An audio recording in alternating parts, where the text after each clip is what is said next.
প্রিয় বন্ধুরা, আপনাদের সবাইকে প্রভু যিশুর নামে আমি স্বাগত জানাই। আর ধন্যবাদ করি ঈশ্বরকে, কে এই সুন্দর সুযোগ করে দিয়েছে। আজকে আমরা প্রভু যিশুতে নতুন জীবন পাওয়ার ব্যাপারে আমরা বুঝবো প্রভুর বাক্য থেকে।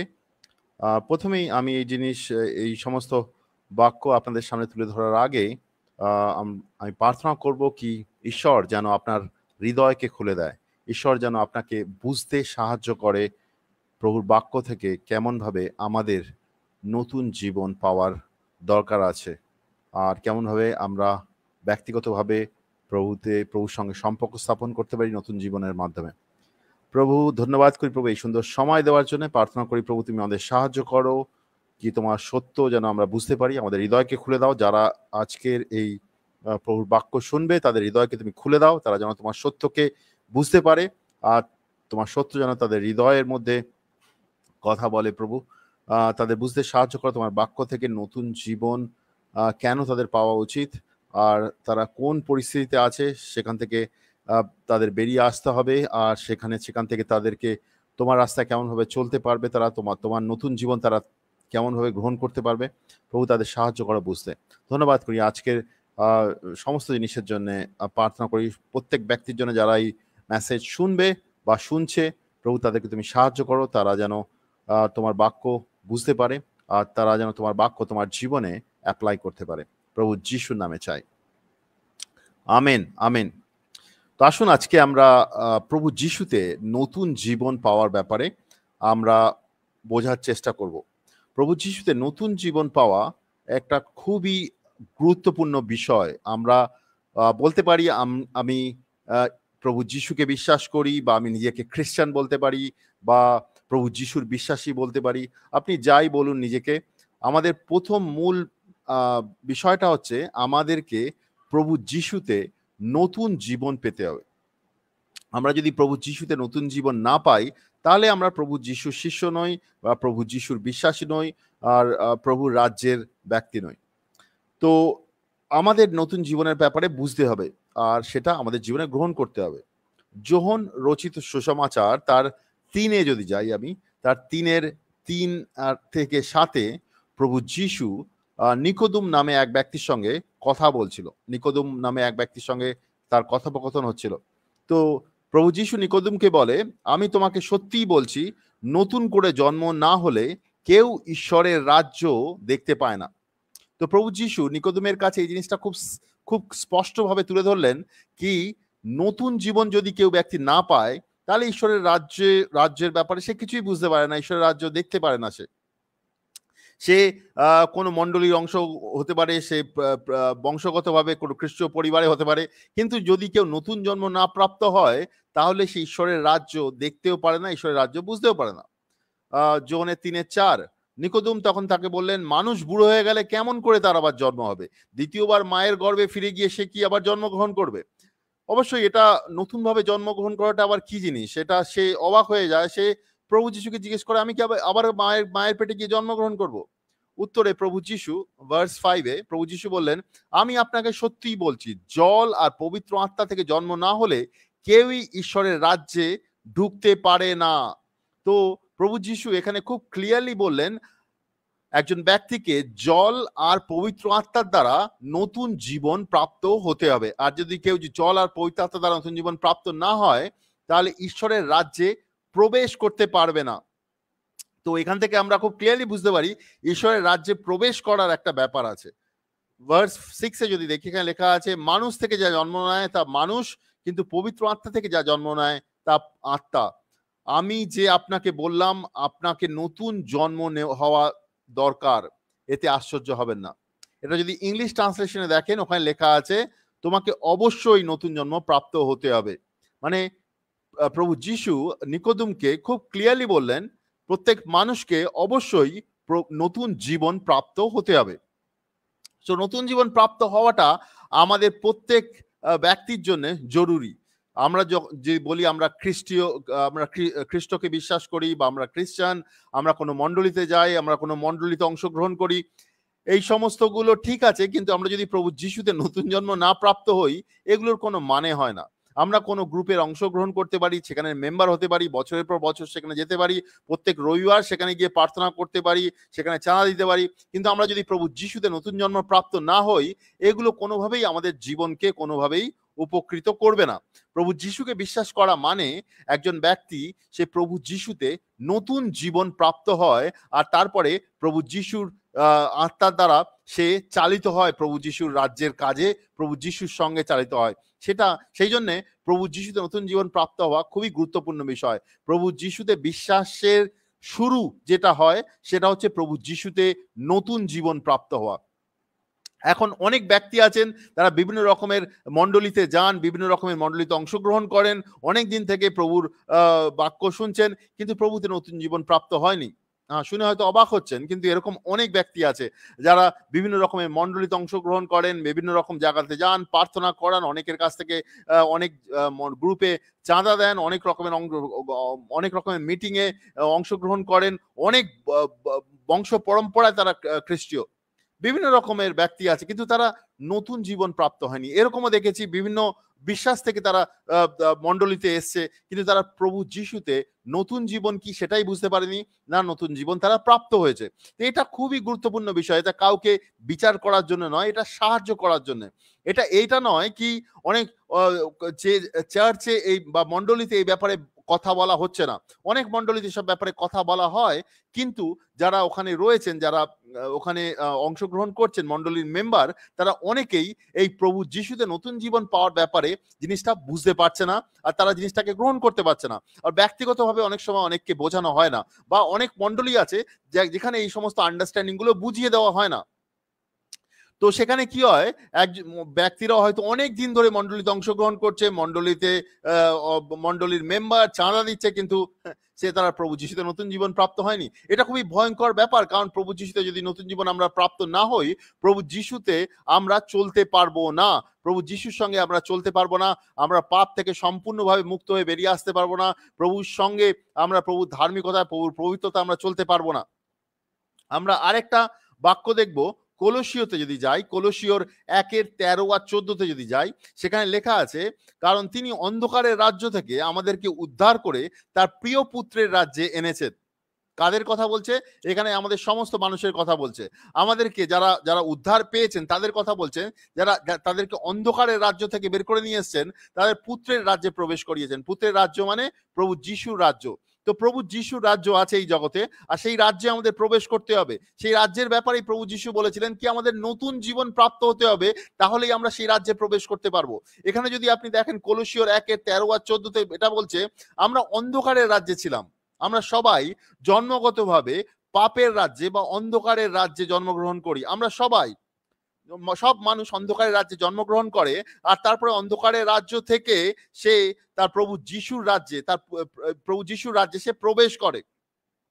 কলসীয় 1:14 লেখা আছে, এই পুত্রের সঙ্গে যুক্ত হয়ে আমরা মুক্ত হয়েছি, অর্থাৎ আমরা পাপের ক্ষমা পেয়েছি। তো পাপের ক্ষমার মাধ্যমে আমরা সেই প্রভু যিশুর রাজ্যে প্রবেশ করি। তো কলসীয়র 1:13 আর 14 থেকে আমরা এটা বুঝতে পারলাম, আমরা প্রত্যেক মানুষ শয়তানের রাজ্য বা অন্ধকারের রাজ্যের মধ্যে আমরা জন্মগ্রহণ করি। যখন আমরা রাজ্য বলছি, তার মানে সেই রাজ্যের একটা কন্ট্রোল বা একটা নিয়ন্ত্রণ আছে আমাদের উপরে। আমরা প্রত্যেক মানুষ যে জগতে জন্মগ্রহণ করি, পাপের মধ্যে জন্মগ্রহণ করি, আর পাপের একটা নিয়ন্ত্রণ আমাদের জীবনের উপরে আছে, কিন্তু ঈশ্বর আমাদের সেই অন্ধকারের রাজ্য থেকে বের করে নিয়ে এসে প্রভু যিশুর রাজ্যে প্রবেশ করায়। কেমন করে হয়? প্রভু যিশুর মৃত্যুর দ্বারা, ক্রুশে যে তার মৃত্যু হয়েছে, তার দ্বারা তিনি আমাদের পাপের ক্ষমা দেন, তার দ্বারা আমরা প্রভু যিশুর রাজ্যে প্রবেশ করি। তো এখানে প্রভু যিশুর রাজ্যে প্রবেশ করার ব্যাপারে যে আন্ডারস্ট্যান্ডিংটা আছে সেটা খুবই স্পষ্ট। তো এবার আমরা বোঝার চেষ্টা করব আমাদের কেন নতুন জন্মের প্রয়োজন আছে, আমাদের কি অসুবিধা আছে, কি আমাদের নতুন জন্মের প্রয়োজন আছে।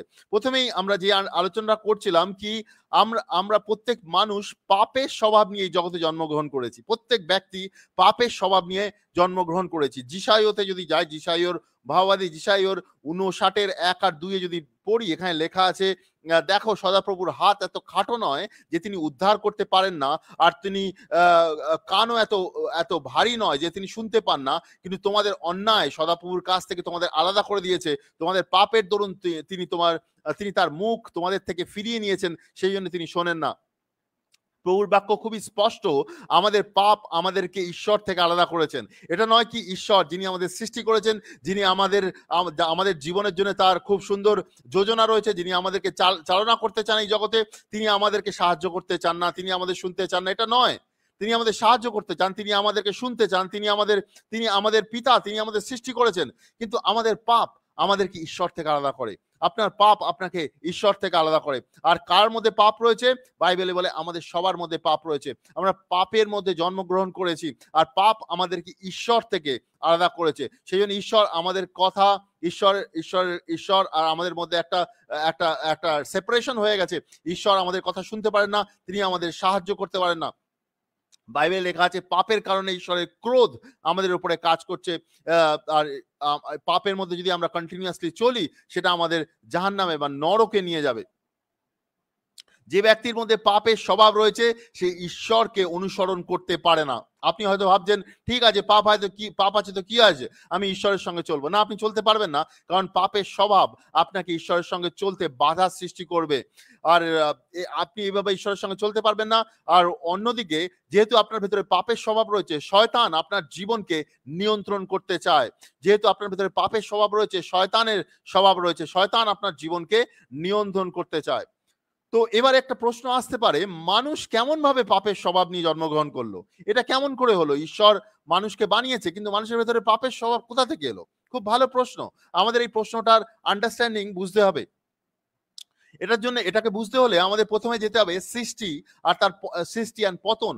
প্রথমেই ঈশ্বর স্বর্গ আর পৃথিবীকে বানিয়েছিলেন, তারপরে এই পৃথিবীর ওপরে তিনি সমস্ত সৃষ্টিকে বানান, গাছপালা, পশু পাখি, সমস্ত সৃষ্টিকে তিনি এই বানান এই জগতের ওপরে। তারপরে তিনি মানুষকেও বানান। প্রথম মানুষ, তার নাম ছিল আদম, আর তার পত্নীর নাম ছিল হবা। ঈশ্বর প্রথম মানুষ আর তার পত্নীকে এই জগতের সমস্ত জিনিসের উপরে, সমস্ত সৃষ্টির ওপরে তার অধিকার আর সামর্থ্য দিয়েছিলেন। বলেছিলেন তুমি এই জগতের সমস্ত সৃষ্টিকে দেখাশোনা করো, আমার আমার আমার আমার জায়গায় আমার জায়গায় তুমি সমস্ত সৃষ্টিকে তুমি দেখাশোনা করো। তো আদম আর তার ওয়াইফ হবা সেই জগৎকে সৃষ্টির উপর দেখাশোনা করতো, কিন্তু তারা একটা ভুল জিনিস করে বসলেন। তারা কি করলেন? তারা ঈশ্বরের সঙ্গে তাদের সম্বন্ধ ছিল, ঈশ্বরের সঙ্গে তার সম্পর্ক ছিল, ঈশ্বরের সঙ্গে সময় কাটাতেন তারা। তাদের হৃদয়ে এমন কিছু ছিল না যেটা ঈশ্বর জানতেন না। ঈশ্বরের সঙ্গে তার ভালো সম্পর্ক ছিল। তখন জগতের মধ্যে কোনো লড়াই ঝগড়া, কোনো রকমের অসুস্থতা, কোনো রকমের অভিশাপ কিছুই ছিল না, কারণ তারা ঈশ্বরকে জানতেন। তাদের হৃদয় খোলা ছিল, উন্মুক্ত ছিল ঈশ্বরের দিকে। ঈশ্বর তাদের সৃষ্টি করেছিলেন, নিজের মূর্তিতে তাদের সৃষ্টি করেছিলেন, আর ঈশ্বর তাদেরকে চালনা করতেন। কিন্তু তাদের মধ্যে নিজের স্বইচ্ছায় তারা চালিত হতে পারতো। তারা চাইলেও পাপের রাস্তায় যেতে পারতো। ঈশ্বর আমাদেরকে সবাইকে স্বইচ্ছায় চালনা হওয়ার জন্য অধিকার আর সামর্থ্য দিয়েছেন। এখন আদম আর তার পত্নী হবা শয়তানের কাছ থেকে শুনতে শুরু করে, আর শয়তানের থেকে প্রভাবিত হয়ে তারা পাপের দিকে চলে যায়। তারা পাপ করে, আর ঈশ্বর যেটাকে করতে বারণ করেছিল তারা তাই করে বসে। ঈশ্বর একটা জ্ঞানের বৃক্ষ ছিল, যে জ্ঞানের বৃক্ষ ছিল, সেখান থেকে তারা ফল খায়। আর যেহেতু তারা ঈশ্বরের অবাধ্য হয়, জ্ঞানের বৃক্ষ থেকে ফল খায়, তাদের ভেতরে পাপ প্রবেশ করে। আর যেহেতু আদম আর তার পত্নীর ভেতরে পাপ প্রবেশ করে, ঈশ্বর তাদের সঙ্গে সম্পর্ক রাখতে পারে না, কারণ ঈশ্বর পবিত্র, সে দয়ালু, সে ভালোবাসে, সে ধার্মিক। সে অপবিত্র পাপী মানুষের সঙ্গে সে সম্পর্ক রাখতে পারে না। তো ঈশ্বর মানুষকে তার উপস্থিতি থেকে দূরে করে দেয়। আদম আর তার পত্নী জগতে এসে জীবন কাটাতে শুরু করে। আর তারা যখন জীবন কাটাতে শুরু করে, তাদের অনেক সন্ততির জন্ম হয়। বাইবেলে লেখা আছে যে যেরকম সেরকম ভাবে তার পুত্র বা কন্যা তার সেরকম ভাবে তারা জন্ম দেয়। তো আমরা দেখতে পাই বাইবেল থেকে আদমের ফ্যামিলি লাইন থেকে যারা জন্মগ্রহণ করে, তারা সবাই আদমের পাপের স্বভাব নিয়ে জন্মগ্রহণ করে। রোমিওর 5:12 লেখা আছে আদমের দ্বারা এই জগতে পাপ প্রবেশ করলো। মানে আদমের ভেতরে যে পাপের স্বভাব ছিল, সেই স্বভাব তার নেক্সট জেনারেশন তার সন্ততির উপরে এলো। আদমের দ্বারা যারা জন্মগ্রহণ করেছে এই জগতে, তার সবার ভেতরে পাপের স্বভাব থাকবে, আদমের পাপের স্বভাব থাকবে। তো এই কার ভেতরে, আদমের দ্বারা কারা জন্মগ্রহণ করেছে? এই জগতের সমস্ত মানুষ আদমের দ্বারা এসছে। আদমের দ্বারা আদমের ফ্যামিলি লাইন থেকে আমাদের সবার জন্ম হয়। তো সেই জন্য আদমের সমস্ত পাপের স্বভাব আমাদের জীবনের ভেতরে আসে। আমাদের জীবনের ভেতরে আদমের পাপের স্বভাব কাজ করে। প্রথম যোহনের 5:9 যদি যাই, আমরা দেখতে পাই এখানে লেখা আছে, আমরা জানি আমরা ঈশ্বরের, আর সমস্ত জগৎ শয়তানের ক্ষমতার নিচে পড়ে আছে। এখানে বলছে যে সমস্ত জগৎ শয়তানের ক্ষমতার নিচে। যে মানুষগুলো ঈশ্বরকে জানে না, যারা শয়তানের সামর্থ্যের মধ্যে চলছে, শয়তান তাদেরকে কন্ট্রোল করছে, শয়তানের ক্ষমতার মধ্যে শয়তান তাদেরকে কন্ট্রোল করছে। যারা ঈশ্বরকে জানে না, তারা পাপের স্বভাবের মধ্যে চলছে, শয়তান তাদেরকে কন্ট্রোল করছে। আপনি হয়তো মনে করছেন ঠিক আছে, আমি ঈশ্বরকে জানি না, কি হয়েছে, আমি তো নিজের মতন করে চলছি। আপনি যে রাস্তায় চলছেন সেখানে শয়তান আপনাকে নিয়ন্ত্রণ করছে, শয়তান আপনাকে ব্যবহার করছে। 2 কোরিন্থীয় 4:4 লেখা আছে, অবিশ্বাসীদের লোকেদের মন এই জগতের, এই যুগের দেবতা অন্ধ করে দিয়েছে, যেন তারা সুখবরের আলো দেখতে না পায়। আর সুখবরে খ্রিস্টের মহিমা ফুটে উঠেছে, আর সেই ঈশ্বরই হলো, খ্রিস্টই হলো ঈশ্বরের হুবহু প্রকাশ। এই জগতের লোক যারা পাপের মধ্যে চলছে, তারা খ্রিস্টের মহিমা বুঝতে পারে না, খ্রিস্টের আন্ডারস্ট্যান্ডিং থেকে দূরে রয়েছে, তারা প্রভু সত্যকে জানতে পারে না, প্রভু সত্য থেকে দূরে রয়েছে। আর এই জগতের যে ঈশ্বর, যে শয়তান, সে তার জীবনকে কন্ট্রোল করছে। তো এটা সবার অবস্থা, যারা প্রভুর থেকে দূরে রয়েছে, পাপ তাদেরকে আলাদা করে দিয়েছে, আর পাপের যে স্বভাব তাদেরকে চালিত করছে। এখন এটা নয় কি আদমের পাপের স্বভাব আমাদের মধ্যে শুধু রয়েছে, এছাড়াও আমরা নিজেরা পাপ করি, সেই পাপের জন্য আমাদের জবাবদিহি করতে হবে ঈশ্বরের কাছে। একটা ছোট বাচ্চা যে জন্ম হয়, তার ভেতরে আদমের পাপের স্বভাব আছে। এটা একরকমের বলতে পারো আমাদের ডিএনএ এর মধ্যে রয়েছে, আমরা চাইলেও তার ভেতর থেকে বেরিয়ে আসতে পারি না। যেহেতু আদমের ফ্যামিলি লাইন থেকে আমরা জন্মগ্রহণ করেছি, কারণ আদমের পাপের স্বভাব আমাদের সবার ভেতরে আছে। রোমিওর 5:12 লেখা আছে, আদমের দ্বারা পাপের স্বভাব, এই পাপ এই জগতে প্রবেশ করলো, আমরা সবাই আদমের দ্বারা পাপের স্বভাব আমাদের ভেতরে রয়েছে। কিন্তু এছাড়াও আমরা নিজেরাও পাপ করি, আর সেই পাপের জন্য আমরা ঈশ্বরের কাছে আমাদের জবাব দিতে হবে। আমরা নিজেরা যখন বেড়ে উঠে, একটা ছোট শিশু যখন বেড়ে ওঠে, তখন সে পাপ করতে থাকে, আর সে নিজের পাপের জন্য তাকে একদিন হিসাব দিতে হবে ঈশ্বরের কাছে, তাকে উত্তর দিতে হবে। বিভিন্ন রকমের পাপ আছে, ব্যভিচার করা, চুরি করা, মিথ্যে কথা বলা, পিতামাতার অসম্মান করা, লোভ করা, অসম্মান করা। আর এর জন্য আমাদের জীবনে বিভিন্ন রকমের অশান্তি চলছে, রাগ, ঘৃণা, লড়াই, ঝগড়া, বিভিন্ন রকমের জিনিস চলছে। আর এই সমস্ত জিনিস আমাদেরকে আরো বেশি একটা বন্ধনের মধ্যে নিয়ে যাচ্ছে, যেটা ঈশ্বর থেকে দূরে। আমরা নিজেরা প্রবলেমের মধ্যে পড়ে রয়েছি, পরিবারের মধ্যে ঝগড়া লড়াই দেখা যাচ্ছে, ভাইয়ের মধ্যে ভালোবাসা নেই, পরিবারের মধ্যে হাজব্যান্ড ওয়াইফের মধ্যে ভালোবাসা নেই, আর একটা জায়গায় একজনের সঙ্গে আরেকজনের ঝগড়া দেখা যাচ্ছে।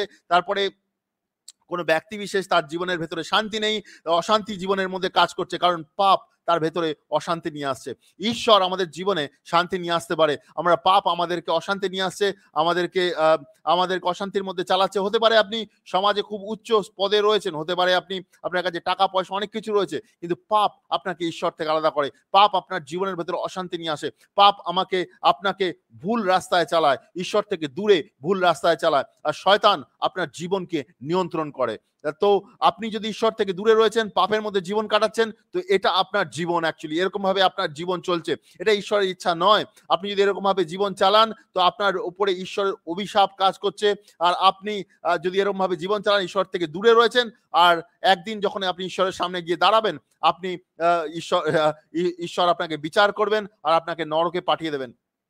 আপনি এই জগতেও ঈশ্বর থেকে দূরে রয়েছেন, আর আপনার মৃত্যুর পরে যখন আপনার জীবনের জন্য আপনাকে জবাব দিতে হবে, তখন আপনি জবাব দিতে পারবেন না। আপনার জীবনের সমস্ত কিছু ঈশ্বরের চোখের সামনে খোলা হয়ে যাবে, আর তখন আপনি লজ্জিত হবেন, আর আপনাকে নরকে পাঠানো হবে। তো শুধু এটা নরকে যাওয়ার ভয়ের ব্যাপারই নয়, আজকের দিনেও আপনি ঈশ্বর থেকে আলাদা হয়ে রয়েছেন, আজকের দিনেও আপনি ঈশ্বরের সঙ্গে সম্পর্ক বানাতে পারছেন না, আপনি বন্ধনের মধ্যে রয়েছেন।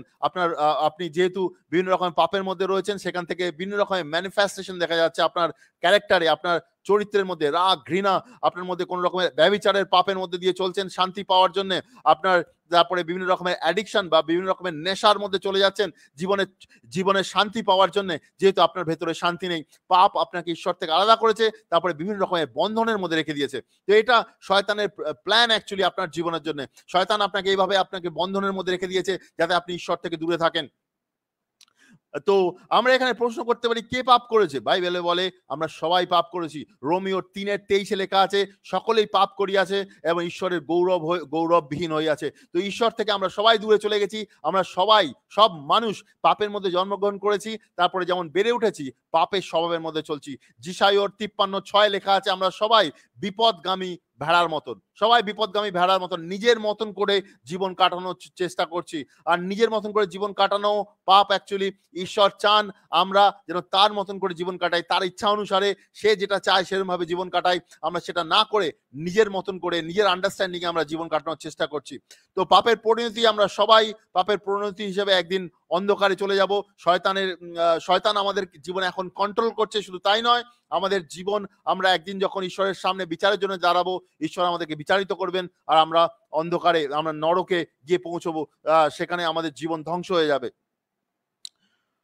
তো এটা আমাদের সবার অবস্থা। আমরা সবাই এজন্য অসুচিতায়, অনৈতিকতায়, লালসায়, বিভিন্ন রকমের পাপের মধ্যে, দুষ্টতায়, মন্দতায়, লোভ, বিভিন্ন রকমের পাপের স্বভাবের মধ্যে চলছি। আর পাপের স্বভাব আমাদেরকে ভেতর থেকে কলুষিত করছে। ঈশ্বর মানুষকে এই জন্য সৃষ্টি করেনি কি মানুষ পাপের স্বভাবের মধ্যে চলবে। ঈশ্বর মানুষকে এই জন্য সৃষ্টি করেছেন সে যেন পবিত্রতায় জীবন কাটাবেন। ঈশ্বর আপনাকে এই জন্য সৃষ্টি করেছেন কি আপনি যেন পবিত্রতায় জীবন কাটাবেন, আর ঈশ্বরের সঙ্গে আপনার সম্বন্ধ থাকবে। আর পাপ মানুষের সম্পর্ক, পাপ মানুষকে ঈশ্বর থেকে বিচ্ছিন্ন করে, পাপ মানুষকে বন্ধনের মধ্যে নিয়ে যায়, আর আপনি সেই পাপের মধ্যে আপনার জীবন চলছে।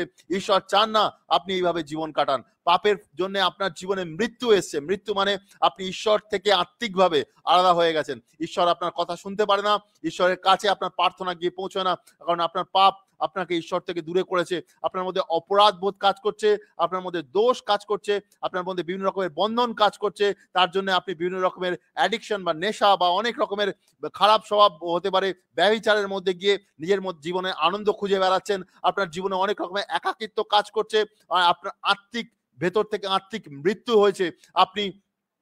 আপনি নিজের আপনার ভেতর থেকে আত্মিক মৃত্যু হচ্ছে। আপনি নিরাশার মধ্যে জীবন কাটাচ্ছেন, আপনি দুর্নীতির মধ্যে জীবন কাটাচ্ছেন, আপনার জীবনের ভেতরে নিন্দা বা দোষ কাজ করছে, আপনি ঈশ্বর থেকে বিচ্ছিন্ন হয়ে কাজ করছেন। আর ঈশ্বরের শয়তানের আত্মা আপনাকে বন্ধনের মধ্যে রেখে দিয়েছে, আর শয়তানের আত্মা আপনাকে কন্ট্রোল করছে। শুধু তাই নয়, আমি যেমন শেয়ার করছিলাম কি মানুষের চূড়ান্ত পরিণতি, একদিন আপনি যখন ঈশ্বরের সামনে বিচারের জন্য দাঁড়াবেন, আমরা সবাই আমাদের জীবনের জন্য জবাবদিহি করতে হবে ঈশ্বরের কাছে। একদিন যখন আমরা ঈশ্বরের কাছে আমরা বিচারের জন্য দাঁড়াবো, সেদিনকে আমরা বিচারিত হব, কারণ ঈশ্বর আমাদের জীবনের সমস্ত কিছু জানেন। সেদিনকে আমি বলতে পারবো না ঈশ্বর আমি এই জিনিসটা আমি করিনি, অন্য কেউ করেছে, কারণ ঈশ্বর আমাদের জীবনের সমস্ত কিছু জানেন। বাক্যতে লেখা আছে আমরা একদিন ঈশ্বরের সামনে যেদিন বিচারের জন্য দাঁড়াবো, আমাদের জীবনের সমস্ত কিছু তার সামনে খুলে দেওয়া হবে, আর সেদিনকে আমরা লজ্জিত হব আমাদের জীবনের জন্য। তো ঈশ্বর সেটা চান না। ঈশ্বর আমাদেরকে উদ্ধার করতে চান, কিন্তু আমরা যদি যেভাবে চলছি, আমাদের জীবন পাপের মধ্যে যেভাবে চলছি, আমরা অন্ধকারের দিকে যাচ্ছি, আর আমাদের জীবন একদিন ধ্বংসের দিকে চলছে।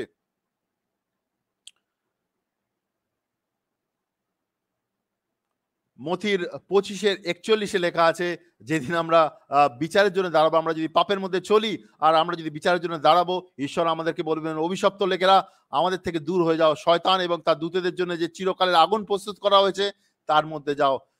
ঈশ্বর শয়তানের জন্য নরক প্রস্তুত করেছেন, মানুষের জন্য নয়। কিন্তু মানুষ যদি পাপের মধ্যে কন্টিনিউয়াসলি জীবন কাটায় আর পাপের মধ্যেই জীবন কাটিয়ে পাপের মধ্যেই সারা জীবন চলে, তাহলে সে শয়তানের সঙ্গে নরকে গিয়ে পৌঁছবে, যে আর সেই অনন্ত শাস্তি পাবে, আর ঈশ্বর থেকে সে সম্পূর্ণরূপে আলাদা হয়ে যাবে। এখন আপনি হয়তো মনে করছেন, আচ্ছা আমি পাপের মধ্যে রয়েছি, আমি এখন পাপ থেকে বেরিয়ে আসতে চাই। আপনি নিজের ইচ্ছায় আমি আজ থেকে পাপ করা বন্ধ করে দেবো। না, আপনি চাইলে আপনি পাপ থেকে বেরিয়ে আসতে পারবেন না। আপনি নিজের সামর্থ্যে পাপ থেকে বেরিয়ে আসতে পারবেন না। আপনি নিজে থেকে যত চেষ্টা করবেন পাপ থেকে বেরিয়ে আসার, আপনি পারবেন না। আপনি হয়তো ভাবছেন যে আমি অনেক নেশা করি, কালকে থেকে করব না, আপনি পারবেন না। কারণ আপনি যখন পাপ করছিলেন, আপনি পাপের একটা কন্ট্রোল আপনার জীবনে আছে, শয়তানের একটা কন্ট্রোল আপনার জীবনের উপরে আছে। আপনি নিজে থেকে ওই কন্ট্রোল বা নিয়ন্ত্রণ ভেঙে ফেলতে পারেন না। আপনি যখন মনে করুন আপনি কন্টিনিউয়াসলি মিথ্যা কথা বলেন বা চুরি করেন বা কোনো কিছু করেন, ভুল জিনিস করেন, সেখান থেকে আপনি নিজে থেকে বেরিয়ে আসতে পারবেন না। কারণ আপনার নিয়ন্ত্রণ নেই তার উপরে, শয়তান আপনার জীবনকে নিয়ন্ত্রণ করে। যখন আপনি পাপের মধ্যে চলছেন, পাপের দ্বারা শয়তান আপনার জীবনকে নিয়ন্ত্রণ করে। তা আমরা নিজেরা চাইলে আমরা পাপ থেকে বেরিয়ে আসতে পারি না। আমাদের জীবনের ভেতরে যে পাপের স্বভাব আছে সেটাকে আমরা মুছে ফেলতে পারি না, সেখান থেকে মুক্ত হয়ে আসতে পারি না। আমরা পাপের ক্ষমা আমরা নিজে থেকে করতে পারি না। যিশাইয়ের 64:6 লেখা আছে, আমাদের ভালো কাজ ঈশ্বরের চোখে নোংরা জিনিসের মতন। আমরা অনেক ভালো কাজ করতে পারি, সামাজিক কাজ করতে পারি, লোককে পয়সা দিতে পারি, গরিবকে খাওয়াতে পারি, অনেক কিছু করতে পারি। আমরা হয়তো ভাববো এগুলো করে আমাদের পাপগুলো থেকে আমরা একটুখানি মুক্তি পাবো। না, আপনার পাপের জবাবদিহি আপনাকে করতে হবে। আপনি পুণ্য কামানোর যে আন্ডারস্ট্যান্ডিং সেটা ঠিক নয়। আপনি ভালো কাজ করে আপনার খারাপ কাজ থেকে বেরিয়ে আসতে পারেন না। আপনার পাপের জন্য আপনাকে জবাবদিহি দিতে হবে ঈশ্বরের কাছে। আপনি যতই ভালো কাজ করেন সেটা ঈশ্বরের চোখের সামনে ঈশ্বরের সামনে আপনার পাপকে ধুয়ে ফেলতে পারে না। আপনার ভালো কাজ আপনার পাপকে ধুয়ে ফেলতে পারে না। আপনার কোনো আইন কানুন পালনের মাধ্যমে আপনি ঈশ্বরের নজরে নির্দোষ হতে পারেন না। রোমিওর 3:20 লেখা আছে, আপনার আইন কানুন পালন করলেই যে ঈশ্বর মানুষকে নির্দোষ বলে গ্রহণ করবেন তা নয়। আইন কানুনের মাধ্যমে মানুষ নিজের পাপের বিষয়ে চেতনা লাভ করে। তো কোনো আইন কানুন পালনের মাধ্যমে আপনি ঈশ্বর আপনি করলেই যে আপনি ঈশ্বরের কাছে নির্দোষ হবেন সেটা নয়। ঈশ্বর আমাদের আইন কানুন এই জন্য দিয়েছিল কি আমরা যেন পাপকে বুঝতে পারি আর তার থেকে দূরে থাকি। আমরা অনেক সময় মনে করি আমাদের জীবনকে আমরা অন্যের সঙ্গে তুলনা করব। আমার জীবন আমি অন্য একজন ব্যক্তির সঙ্গে তুলনা করি, আমার জীবন আমার মণ্ডলীর অন্য একজন ব্যক্তির সঙ্গে তুলনা করি, আমার জীবনকে অন্য একজন ব্যক্তির সঙ্গে তুলনা করে দেখি আমার জীবন ঠিক আছে, তাহলে ঠিক আছে। কিন্তু ঈশ্বর ওরম ভাবে আমাদের জীবনকে দেখে না। ঈশ্বর আমাদের জীবনকে তার বাক্যের সঙ্গে তুলনা করেন। ঈশ্বর আমাদের জীবনকে তার বাক্যের সঙ্গে তুলনা করেন। আর লাস্টের দিনে যেদিনকে আমি ঈশ্বরের সামনে গিয়ে দাঁড়াবো, ঈশ্বর আমাদের জীবন তার বাক্যের সঙ্গে তুলনা করবেন। তো আপনার জীবনকে ঈশ্বরের বাক্যের সঙ্গে তুলনা করা হবে, আর সেদিনকে ঈশ্বর সমস্ত কিছু তার চোখের সামনে দেখতে পাবেন। তো আপনার জীবনকে অন্যের সঙ্গে তুলনা করে নিজেকে ভালো মনে করার আন্ডারস্ট্যান্ডিং রাখবেন না, কারণ ঈশ্বর আপনার জীবনকে তার বাক্যের সঙ্গে তুলনা করবেন।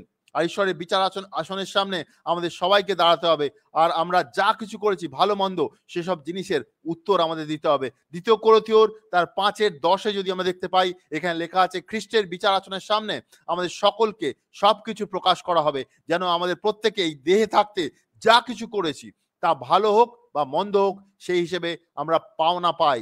আমাদের বিচার হবে, আমাদের বিচারে আমরা পাওনা পাবো।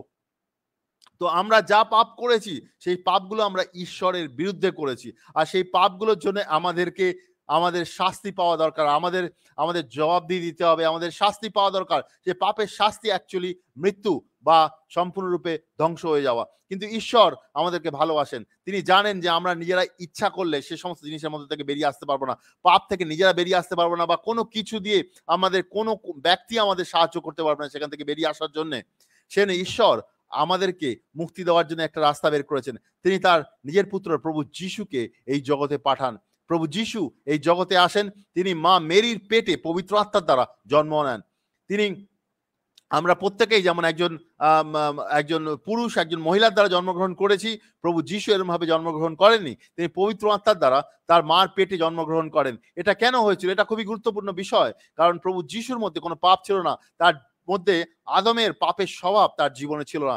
আর সে প্রভু যিশু জন্ম হওয়ার পরে তার যখন 30 বছর বয়স হয়, সে জলে বাপ্তিস্ম নেয়, তার উপরে পবিত্র আত্মা নেমে আসে। তারপরে তিনি প্রচার করতে শুরু করেন, তিনি বলতে শুরু করেন পাপ থেকে মন ফিরাও। তিনি লোককে বলতে শুরু করেন বিভিন্ন জায়গায় গিয়ে, পাপ থেকে মন ফিরাও, ঈশ্বরের রাজ্য নিকটে। তার সঙ্গে সঙ্গে তিনি যারা অসুস্থ ছিলেন তাদেরকে সুস্থ করতে শুরু করলেন, যারা চলতে পারতেন না তাদেরকে সুস্থ করলেন, যারা চোখে দেখতে পারতেন না তাদেরকে সুস্থ করলেন, যারা যারা কিছু মৃত ব্যক্তি ছিল তাদেরকে প্রার্থনা দ্বারা তিনি সুস্থ করলেন।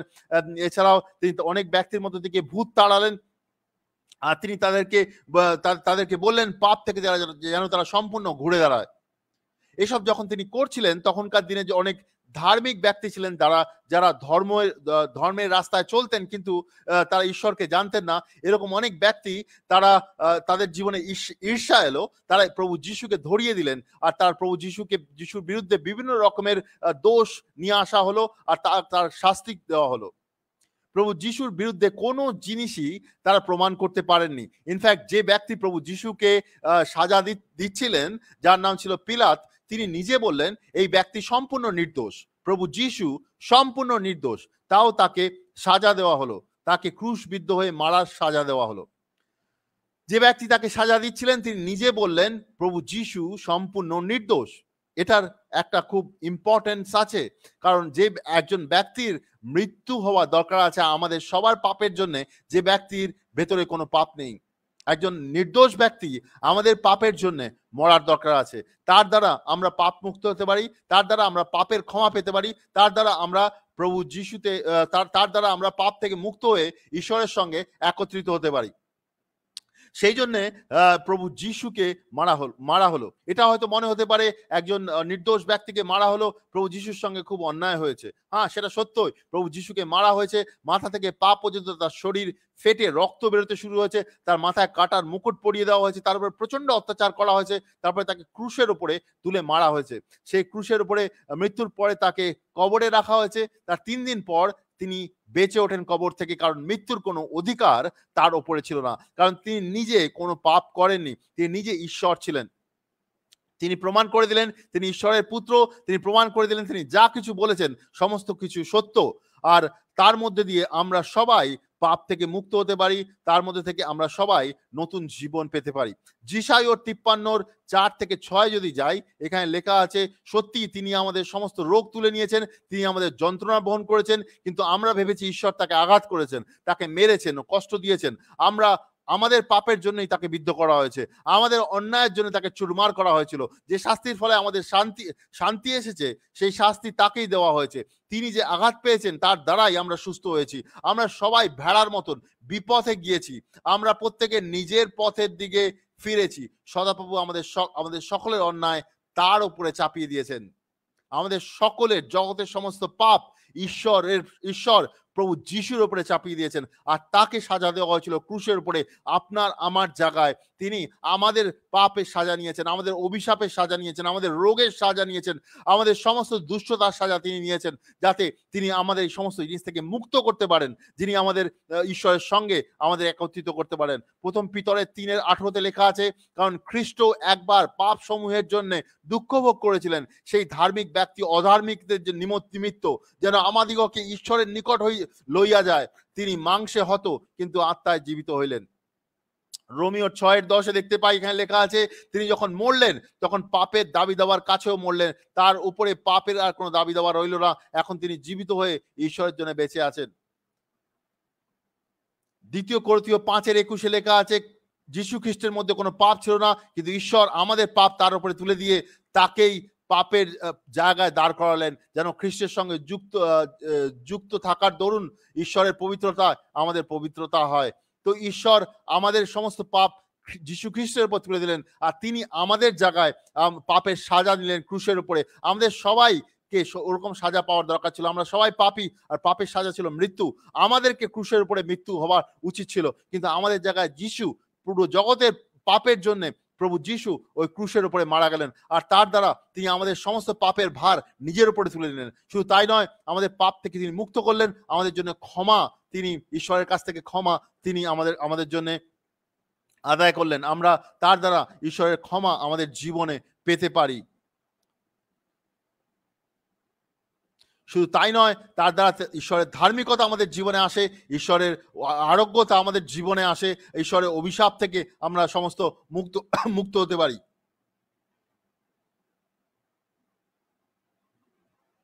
কলোসীয়র 1:20 লেখা আছে, তাছাড়া পৃথিবীতে হোক বা স্বর্গে হোক, খ্রিস্টের মধ্যে দিয়ে তার নিজের সঙ্গে সবকিছু মিলন ও তিনি চেয়েছিলেন। যীশু খ্রিস্টের ওপরে তার খ্রিস্ট ক্রুশের ওপরে তার রক্তদান করে শান্তি এনেছিলেন বলেই এই মিলন হতে পেরেছে। যীশু খ্রিস্টের ক্রুশের উপরে মৃত্যুর দ্বারা তিনি যে ক্রুশের উপরে তার যে মৃত্যু হয়েছিল, তার দ্বারা তিনি এই মিলন করেছেন। কার মিলন করেছেন? একজন পাপী মানুষকে তিনি মিলন করিয়েছেন ঈশ্বরের সঙ্গে। তো আমরা সবাই এখন ঈশ্বরের প্রভু যীশু খ্রিস্টের মৃত্যুর দ্বারা আমাদের পাপ থেকে মুক্ত হয়ে আসতে পারি, ঈশ্বরের কাছে সম্পূর্ণ পাপের ক্ষমা পেতে পারি। সম্পূর্ণ আমাদের পুরো অ্যাকাউন্ট জিরো, আমাদের সম্পূর্ণরূপে ধুয়ে পরিষ্কার করে একটা বরফের মতন সাদা প্রভু করতে চান, সম্পূর্ণ পাপ থেকে পরিষ্কার করে। সেটা ঈশ্বর করতে চান, ঈশ্বরের কাজ। তিনি আমাদের পাপ থেকে ধুয়ে মুক্ত করতে চান, আর তার থেকে ঈশ্বরের সামর্থ্য আমাদের জীবনে দিতে চান, ঈশ্বরের সঙ্গে আমাদের মিলিত করতে চান, ঈশ্বরের সামর্থ্যে আমাদের জীবনযাপন করতে সাহায্য করতে চান, ঈশ্বরের আত্মা আমাদের জীবনে দিতে চান। প্রভু যিশুর মৃত্যুর মাধ্যমে এটা সম্ভব হয়। তো ঈশ্বর প্রভু যিশু এটা আমাদের সবার জন্য করেছেন 2000 বছর আগে। কিন্তু এখন প্রশ্ন হচ্ছে, আপনি আমি এই জিনিসটা আমাদের জীবনে কেমন ভাবে পাবো? সেটাই বড় প্রশ্ন। নতুন জীবন আমরা কেমন করে পাবো? এটা প্রভু যিশু তো আমাদের জীবনের জন্য করেছেন, আমাদের পাপ থেকে মুক্ত হওয়ার জন্য করেছেন ক্রুশের উপরে। আমরা কেমন করে পাবো? আপনি যদি প্রভু যিশুকে বিশ্বাস করেন, তার সুসমাচারকে বিশ্বাস করেন, আপনি যদি বিশ্বাস করেন প্রভু যিশু আপনার পাপের জন্য মরেছে, আপনি যদি প্রভু যিশুকে উদ্ধারকর্তা প্রভু বলেই বিশ্বাস করেন, তাহলে আপনাকে পাপ থেকে মন পরিবর্তন করার দরকার আছে, পাপ থেকে ঘুরে দাঁড়ানোর দরকার আছে, পাপগুলো স্বীকার করার দরকার আছে, পাপগুলো ছেড়ে ঈশ্বরের দিকে ঘুরে দাঁড়ানোর দরকার আছে। তার সঙ্গে সঙ্গে আপনাকে জলে বাপ্তিস্ম নেওয়ার দরকার আছে, তার সঙ্গে সঙ্গে আপনাকে প্রভুর পবিত্র আত্মা পাওয়ার দরকার আছে, আর তার সঙ্গে সঙ্গে প্রভুর সঙ্গে চলার দরকার আছে। প্রেরিতের বইতে যদি যাই, প্রেরিতের 2:38 আমরা দেখতে পাই, পিতর সুসমাচার প্রচার করছিল। তখনকার দিনে যে ইহুদি লোকেরা ছিল তাদেরকে সুসমাচার প্রচার করছিল। সেই ইহুদি লোকেরা তারা কিছুদিন আগে যারা প্রভু যিশুকে ক্রুশের উপরে দিয়েছিলেন তাদের সঙ্গে সুসমাচার প্রচার করছিলেন। আর যখন সুসমাচার প্রচার করতে করতে ইহুদি লোকেরা বুঝতে পারলো তারা পাপী, এটা মানুষের কাজ নয়, পবিত্র আত্মার কাজ। আমরা যখন সুসমাচার শুনি, পবিত্র আত্মা আমাদের হৃদয়ের মধ্যে কাজ করে। তো প্রেরিতের 2:37 লেখা আছে কি তাদের হৃদয়ে শেল বিদ্ধ হইল। পবিত্র আত্মা তাদের হৃদয়ের ভেতরে কনভিকশন নিয়ে এসেছিল, পাপের চেতনা নিয়ে এসেছিল, কি তাদের বুঝতে সাহায্য করেছিল তোমরা পাপ করেছো, এই পাপ থেকে তোমাদের ঘুরে দাঁড়ানোর দরকার আছে। তারা যখন এই জিনিসটা বুঝলো, তারা প্রেরিত পিতর আর তার অন্য ভাইদের বললো, আমাদের কি করতে হবে, আমরা কি করব, আমরা বুঝতে পেরেছি আমরা পাপী, আমাদের কি করব? পিতর তাদেরকে এটা বললেন না, আচ্ছা ঠিক আছে তোমরা বুঝতে পেরেছো, তোমরা আগামী রবিবার আমাদের চার্চে আসো। পিতর এটা বলেনি। পিতর এটাও বলেনি আসো আমরা প্রার্থনা করি। পিতর এটাও বলেনি। পিতর খুব স্ট্রেইট আনসার দেয়, খুবই স্পষ্ট উত্তর দেয়। পিতর তাকে বলে, পাপ থেকে মন ফিরাও, তোমরা প্রত্যেকজন পাপ মোচনের নিমিত্ত যীশু খ্রিস্টের নামে বাপ্তিস্ম হও, তা হইলে পবিত্র আত্মার দান পাইবে। তো প্রভুর বাক্য খুবই ক্লিয়ার এখানে। পাপ থেকে মন পরিবর্তন করতে হবে, প্রভু যিশুকে বিশ্বাস করে পাপ থেকে মন পরিবর্তন করতে হবে, প্রভু যিশুকে বিশ্বাস করে জলে বাপ্তিস্ম নিতে হবে, প্রভু যিশুকে বিশ্বাস করে পবিত্র আত্মা আমাদের জীবনে গ্রহণ করতে হবে। আর এটা প্রেরিতের বইতে লেখা আছে। প্রেরিতের বই হচ্ছে বাইবেলে এমন একটা বই যেখানে প্র্যাকটিক্যালি লেখা আছে কেমন করে প্রভু যিশুর শিষ্যরা মিনিস্ট্রির কাজ শুরু করছিলেন। প্র্যাকটিক্যালি লেখা আছে, প্র্যাকটিক্যালি কেমন করে করছেন। বাইবেলে অন্যান্য বইগুলো যেগুলো আমরা দেখি সেখানে বিভিন্ন রকমের মণ্ডলীতে লেটার লেখা হয়েছে, বিভিন্ন কারণে লেটার লেখা হয়েছে, কিন্তু প্রেরিতের যে বইটা আছে সেই বইটা হচ্ছে এই জন্য গুরুত্বপূর্ণ, সেখানে প্র্যাকটিক্যালি তখন প্রভু যিশুর শিষ্যরা কেমন ভাবে কাজ করছিলেন সেটা লেখা আছে। আর প্রেরিতের বইতে এটাও লেখা আছে তখনকার দিনের কিছু ব্যক্তি প্র্যাকটিক্যালি কেমন ভাবে নতুন জীবন প্রাপ্ত হয়। প্রেরিতের বইতে 9 জায়গায় লেখা আছে বিভিন্ন জায়গায় ব্যক্তিরা কেমন ভাবে নতুন জীবন প্রাপ্ত হয়। তারা পাপ থেকে মন পরিবর্তন করে, সুসমাচার শোনার পরে পবিত্র আত্মা যখন তাদের হৃদয়ে পাপের চেতনা নিয়ে আসে, তারা পাপ থেকে মন পরিবর্তন করে, তারপরে তারা প্রভু যিশুকে বিশ্বাস করে জলে বাপ্তিস্ম নেয়, তারপরে তারা প্রভু যিশুকে বিশ্বাস করে পবিত্র আত্মা পায়। তো এইটা খুবই গুরুত্বপূর্ণ। নতুন জীবন পাওয়া মানে প্রভু যিশুর সুসমাচারকে বিশ্বাস করা, শুধু মনে মনে বিশ্বাস করা নয়, বিশ্বাস কাজবিহীন মৃত। বিশ্বাসের মধ্যে যদি আপনার যদি কোনো কাজ না থাকে, তা সেই বিশ্বাসের কোনো দরকার নেই, সেই বিশ্বাসের কোনো ইম্পর্টেন্স নেই।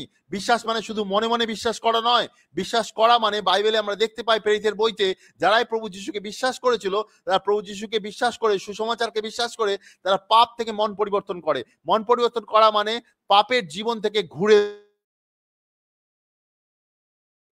ঈশ্বরের দিকে চলা। আমরা যদি প্রভাবে যাই, বাইবেলে গীত সংগীতার পরের বইটা যদি দেখি, প্রভাবে 28 যদি 13-তে যাই, সেখানে লেখা আছে যারা নিজেদের পাপকে স্বীকার করে আর পাপগুলো ছেড়ে ঘুরে দাঁড়ায়, তারা প্রভু তাদের সাহায্য করবেন, কিন্তু যারা তারা পাপগুলো স্বীকার করেন না তাদেরকে ঈশ্বর সাহায্য করেন না।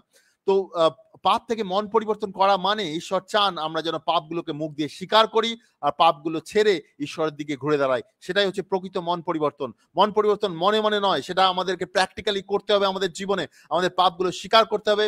আমরা যখন বুঝতে পারি আমরা পাপী, পবিত্রতা যখন আমাদের হৃদয়ের মধ্যে পাপের চেতনা নিয়ে আসে, আমরা পাপগুলো আমাদের মনের মধ্যে পবিত্রতা নিয়ে আসে, আমাদের পাপগুলো স্বীকার করতে হবে আর পাপগুলোকে ছেড়ে ঘুরে দাঁড়াতে হবে। সেটাই হচ্ছে প্রকৃত মন পরিবর্তন। আমরা যখন মন পরিবর্তন করি, এমনও হতে পারে আমাদের ভেতরে অনেক রকমের ডিমনিক কন্ট্রোল আছে, শয়তানের কন্ট্রোল। যেহেতু আমরা এত বছর পাপের মধ্যে চলছিলাম, শয়তানের নিয়ন্ত্রণ আমাদের জীবনে থাকতে পারে। সেজন্য অনেক সময় আমরা যখন মন পরিবর্তনের জন্য কারোর জন্য প্রার্থনা করি, তার ভেতরে ডিমনিক ম্যানিফেস্টেশন দেখা যায়। কারণ আমরা যখন পাপ করছিলাম, শয়তানের একটা নিয়ন্ত্রণ ছিল আমাদের জীবনের উপরে। সেজন্য মন পরিবর্তন করা খুবই গুরুত্বপূর্ণ। আমাদের পাপগুলো স্বীকার করতে হবে, পাপগুলো থেকে ঘুরে দাঁড়াতে হবে। আর সেটা যখন করি, বাইবেলে লেখা আছে আমাদের ঈশ্বর আমাদের হৃদয়কে পরিবর্তন করে। কিন্তু সেটাই সম্পূর্ণ নয়। ঈশ্বর চান আমরা যেন জলে সম্পূর্ণ নিমজ্জিত হয়ে বাপ্তিস্ম নিই। বাইবেলের রোমিও 6 লেখা আছে, একজন ব্যক্তি যদি প্রভু যিশুকে বিশ্বাস করে জলে সম্পূর্ণ নিমজ্জিত হয়ে বাপ্তিস্ম নেয়, সে তার পুরনো পাপের স্বভাবকে জলের মধ্যে নিমজ্জিত করে, জলের মধ্যে কবর দেয়। শুধু তাই নয়, ঈশ্বর চান যেন আমরা পবিত্র আত্মা পাই। পবিত্র আত্মা পাওয়া খুবই গুরুত্বপূর্ণ বিষয়। আপনি যদি পবিত্র আত্মা না পান, তাহলে ঈশ্বরকে আপনি বুঝতে পারবেন না, ঈশ্বরের সঙ্গে আপনি চলতে পারবেন না। মনে আছে আমরা পড়ছিলাম যোহনের 3-এ, আমরা যেখানে প্রভু যিশু নিকোদমকে বলছিল কি জলে আর আত্মায় জন্মগ্রহণ করতে হবে। তো আমাদেরকে আত্মা পেতে হবে, পবিত্র আত্মা পেতে হবে। রোমিওর 8-9 যদি যাই, সেখানে লেখা আছে যার ভিতরে পবিত্র আত্মা নেই সে প্রভু যিশুর নয়। আমরা যদি পবিত্র আত্মা দ্বারা চালিত না হই, তাহলে আমরা ঈশ্বরের সন্তান নই। আমরা যখন আমাদের ভেতরে যখন পবিত্র আত্মা আসে, আমরা ঈশ্বর আমাদেরকে আমরা যেন সম্পূর্ণ ঈশ্বরের হই। যখন আমরা নতুন জীবন পাই সম্পূর্ণরূপে, ঈশ্বর আমাদের ভেতরে পবিত্র আত্মা দেন। আমাদের পবিত্র আত্মা বাপ্তিস্ম পাওয়া খুবই গুরুত্বপূর্ণ বিষয়। অনেক মণ্ডলী আছে সেখানে পবিত্র আত্মার বাপ্তিস্মের ব্যাপারে আলোচনা করা হয় না, পবিত্র আত্মার বাপ্তিস্মের জন্য প্রার্থনা করা হয় না। আমাদের পবিত্র আত্মার বাপ্তিস্ম পাওয়া খুবই গুরুত্বপূর্ণ বিষয়। আমরা যদি পবিত্র আত্মার বাপ্তিস্ম না পাই, তাহলে আমরা প্রভুর বাক্যকেও ঠিকভাবে বুঝতে পারবো না। প্রভুর বাক্যের দ্বারা আমরা প্রভুর সঙ্গেও চলতে পারবো না। প্রভুর বাক্যে লেখা আছে যার ভিতরে পবিত্র আত্মা আছে তার উপরে পাপ প্রভুতা করতে পারে না। এটা বুঝতে হবে। যখন আমরা পাপের মধ্যে চলছিলাম, পাপের একটা প্রভুতা আমাদের উপরে ছিল। পাপ আমাদেরকে নিয়ন্ত্রণ করতে পারতো বিভিন্ন ভাবে। কিন্তু আমরা যখন পাপ থেকে বেরিয়ে এলাম, পাপ থেকে মন পরিবর্তন করলাম, জলে বাপ্তিস্ম নিলাম, পবিত্র আত্মা পাই। পবিত্র আত্মা আমাদের ভিতরে সামর্থ্য দেয়, ঈশ্বরের সামর্থ্য। এটা নয় কি আমাদের ভিতরে পাপের প্রলোভন আসবে না। আপনি যখন নতুন জীবন পাবেন, তখনও আপনার জীবনে পাপের প্রলোভন আসতে পারে, আপনার প্রত্যেক দিন প্রলোভন আসতে পারে। কিন্তু আপনার ভেতরে যদি পবিত্র আত্মা থাকে আর আপনি যদি পবিত্র আত্মা দ্বারা চালিত হন, তাহলে আপনি পাপের স্বভাবের কাছে আপনি স্যারেন্ডার করবেন না, নিজেকে সমর্পণ করবেন না।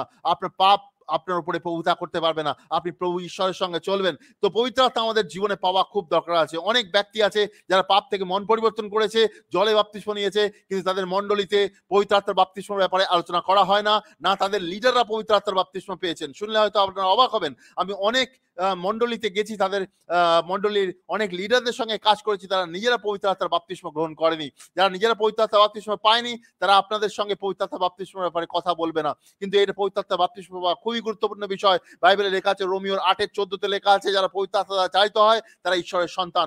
আমাদের পবিত্র আত্মার বাপ্তিস্ম পাওয়া খুবই দরকার। আমাদের ভেতরে যদি পবিত্র আত্মার বাপ্তিস্ম না থাকে, তাহলে আমরা ঈশ্বরের সঙ্গে চলতে পারি না। আমাদেরকে পবিত্র আত্মা পাওয়া খুবই দরকার আছে। তো আমাদের নতুন জীবন পাওয়া দরকার আছে। নতুন জীবন পাওয়া মানে প্রভু যিশুকে বিশ্বাস করা, তার সুসমাচারকে বিশ্বাস করা। সুসমাচারকে বিশ্বাস করার সঙ্গে সঙ্গে পবিত্র আত্মা আমাদের ভেতরে পাপের চেতনা নিয়ে আসবে। তার সঙ্গে সঙ্গে আমাদের পাপ থেকে মন পরিবর্তন করতে হবে। বিশ্বাসের দ্বারা আমাদের পাপ থেকে সম্পূর্ণ ঘুরে দাঁড়াতে হবে।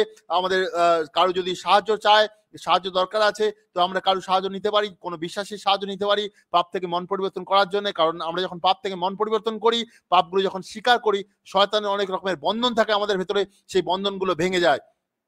ঈশ্বর সাহায্য করেন আমাদের ভেতরে শয়তানের বন্ধনগুলো ভেঙে দিতে।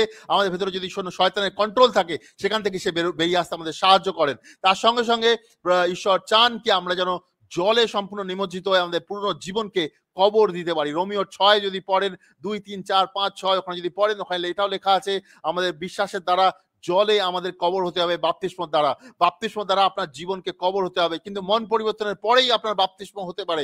অনেক চার্চ আছে, অনেক মণ্ডলী আছে, সেখানে লোকদের জবরদস্তি বাপ্তিস্ম দেওয়া হয়, বা ওখানে বলা হয় কি পাস্টার বলছে আপনাকে বাপ্তিস্ম নিতে, আপনাকে বাপ্তিস্ম নিতে হবে, এগুলো ঠিক সঠিক বাপ্তিস্ম নয়। বাইবেলে আমরা দেখতে পাই একজন ব্যক্তি যদি সঠিকভাবে মন পরিবর্তন করে তারপরেই সে জলে বাপ্তিস্ম নিতে পারে। তো আপনি যদি মন পরিবর্তন না করে থাকেন তাহলে আপনাকে জলে বাপ্তিস্ম নেওয়া উচিত নয়। মন পরিবর্তন পরেই আপনি জলে বাপ্তিস্ম নিতে পারেন, কারণ তবেই আপনি আপনার পূর্ণ জীবনকে কবর দিতে পারবেন। শুধু তাই নয়, ঈশ্বরের বাক্য এটাই লেখা আছে আপনাকে পবিত্র আত্মা পেতে হবে, পবিত্র আত্মার বাপ্তিস্ম দরকার আছে। পবিত্র আত্মার বাপ্তিস্ম যখন আপনি পাবেন, ঈশ্বরের আত্মা আপনার ভেতরে এসে থাকবে, ঈশ্বরের সঙ্গে আপনি প্রার্থনা করতে পারবেন, ঈশ্বরের রাজ্যের কাজে আপনি ব্যবহৃত হতে পারবেন, ঈশ্বরের কথা আপনি ভালোভাবে শুনতে পারবেন, পাপ আপনার উপরে প্রভুত্ব করতে পারবে না, আপনি ঈশ্বরের আত্মার দ্বারা চালিত হতে পারবেন। পবিত্র আত্মা আমাদের সবার জীবনের জন্য দরকার আছে। তো ঈশ্বর এইভাবে আপনাকে নতুন জীবন দিতে চায়। নতুন জীবন শুধু এই জন্য দিতে চায় না কি আপনি পাপ থেকে মুক্ত হবেন, নতুন জীবন এই জন্য দিতে চায় না কি আপনি একদিন স্বর্গে যাবেন, শুধু তাই নয়, নতুন জীবন ঈশ্বর এই জন্য আপনাকে দিতে চায় যাতে সে আপনাকে ব্যবহার করতে চায়। হ্যাঁ, ঠিকই শুনছেন, ঈশ্বর আমাদের সবাইকে ব্যবহার করতে চায়।